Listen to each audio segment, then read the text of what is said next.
The world is witnessing a rapid shift in global diplomacy, and the last few weeks at the World Economic Forum in Davos have made that very clear. Hello and namaskar. You're watching KTV India with me, Varsha Venugopal. Leaders, diplomats, and analysts say the global order is changing at a breathtaking speed. At the center of this change is US President Donald Trump's newly announced Board of Peace. The idea, according to the White House, is to move beyond long discussions and focus on direct action to resolve global conflicts. However, the announcement has raised serious questions.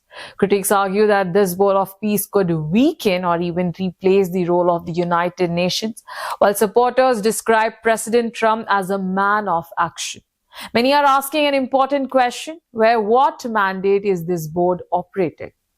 There is also a clear lack of details. From Gaza to Ukraine, from Iran to Venezuela, several major issues are being discussed, but without clarity on oversight, accountability, or long-term structure. Speaking at Davos, President Trump claimed major success. He said the Board of Peace has already helped settle 8 wars and could soon play a role in ending the Russia-Ukraine conflict. Trump described Ukraine as the most difficult issue so far, revealing that nearly 29,000 people died in just the last month alone. The United States says China has been invited to join the Board of Peace. Washington also claims that Russian President Vladimir Putin has agreed to participate, though the Kremlin has not officially confirmed this. This has deeply unsettled European leaders. Many European officials are uncomfortable with the idea of Putin sitting on a Board of Peace, calling it a dangerous move that could normalize Russia's actions in Ukraine. The UK Foreign Secretary said Europe would first observe how this board functions before responding. Despite the criticism, US Secretary of State Marco Rubio urged world leaders not to be cynical. He said international forums often become talking shops where nothing gets done, and instead that this board is about real action, not speeches. According to Rubio, the top priority is making the Gaza peace plan durable and long-lasting. He called the Board of Peace a board of action, saying it could become a model of resolving conflicts across the world.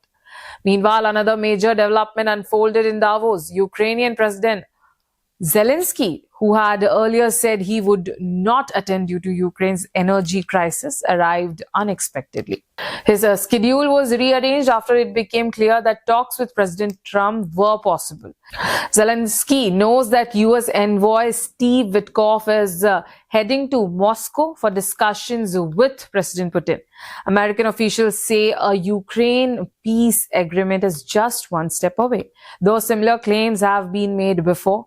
Witkoff expressed optimism, saying negotiations have narrowed down to one final issue and are solvable if both sides want peace.